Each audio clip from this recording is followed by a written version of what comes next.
Arkadaşlar hoş geldiniz. Video görselde Lenovo Tab M8 TB8505 F modelin ekran değişimini yapacağım. Bu cihazdan arkadaşlar bana 2 tane geldi bugün. İkisinin de sahibi aynı kişi. Çocuklar 2 tane tabletinin ekranını da kırmış. Bunun ekran değişimini yaptıydım ben. Şunun şarjı zayıf. Bunun ekran değişimini yaptım. Kırık olan ekranı değiştirdim arkadaşlar. Kırık olan ekran da burada. Yani ekran içten kırık da.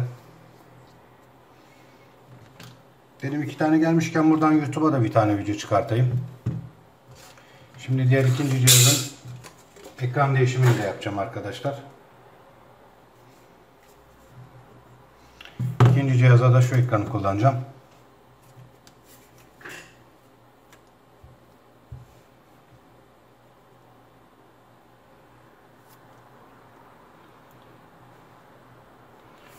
Bunu kapatıyorum.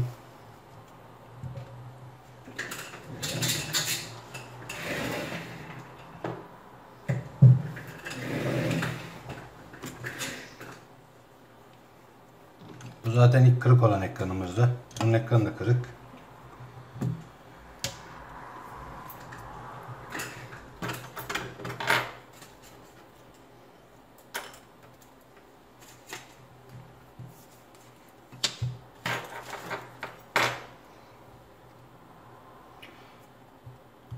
Sim kart cihazını çıkartmak zorunda değilsiniz arkadaşlar. Ben içinde sim kart var mı diye bakmak için çıkartıyorum. Sim kart yok.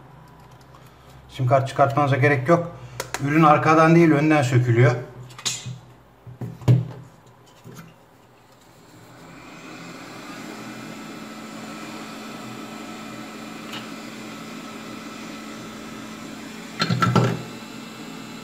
Kontak sprey kullanıyorum, Falcon 530.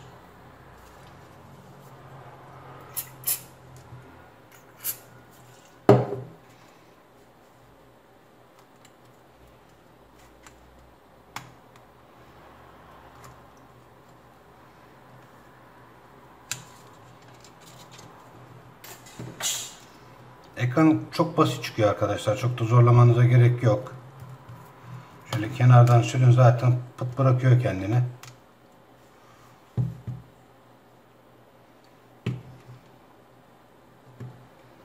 Yine aynı şekilde. Bu bayağı bir darbeli, tuzlu buz olmuş bir ekran olduğu için arkadaşlar.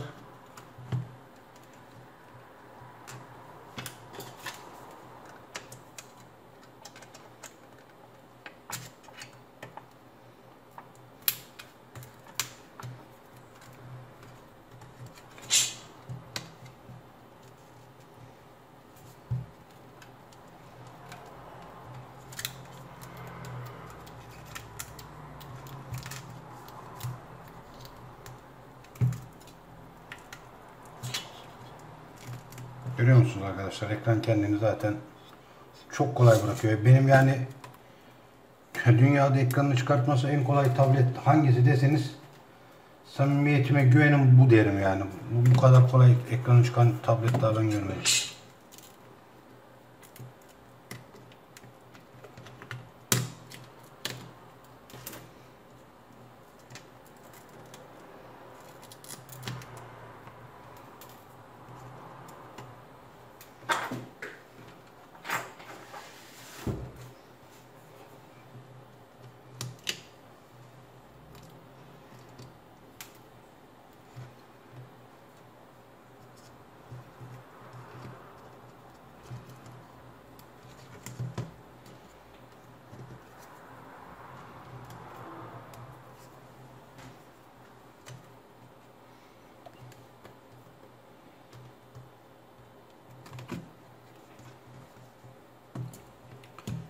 Şöyle katlayın arkadaşlar. İlk işiniz bataryayı sökmek olsun.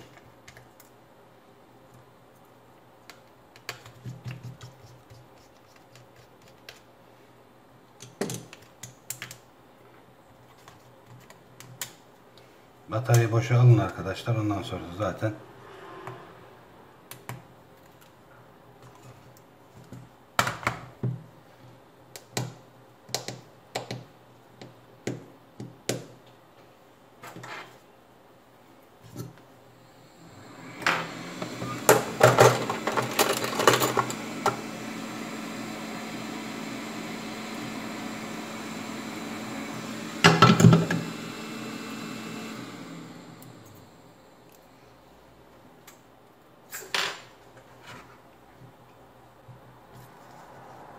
Şurayı da sıcak hava kullanın.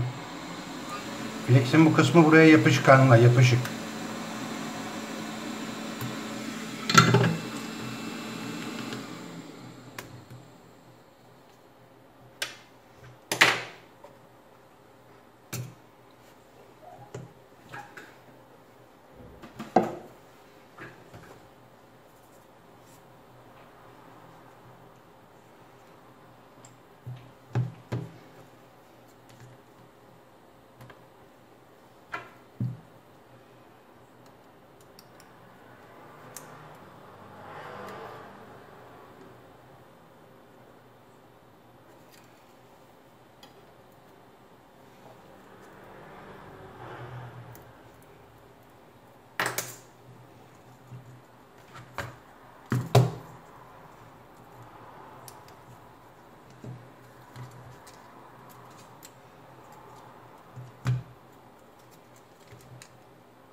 Her zaman en son ekranı takın arkadaşlar. Güç kaynağını her zaman en son bağlayın. Yani tedbirde hata olmaz. Oldu ki ekran soketini yanlış taktınız. Bir pin sırayı kaçırdınız.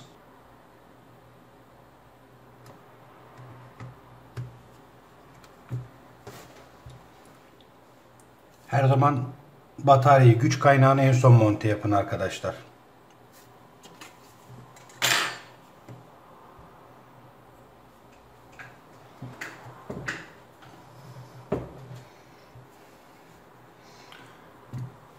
Bu ilk ekran değiştirdim cihaz.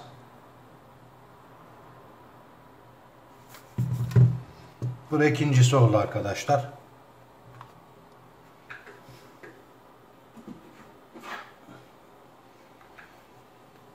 Siz de cep telefonu ve tablet tamiri konusunda benden destek alabilirsiniz arkadaşlar. Markası, modeli ne olursa olsun. Bir iki istisna dışında hani tamirde model seçmiyorum. Her marka model cep telefonu ve tablet tamiri konusunda benden destek alabilirsiniz. Bir sonraki videoda görüşmek üzere arkadaşlar. Hoşça kalın.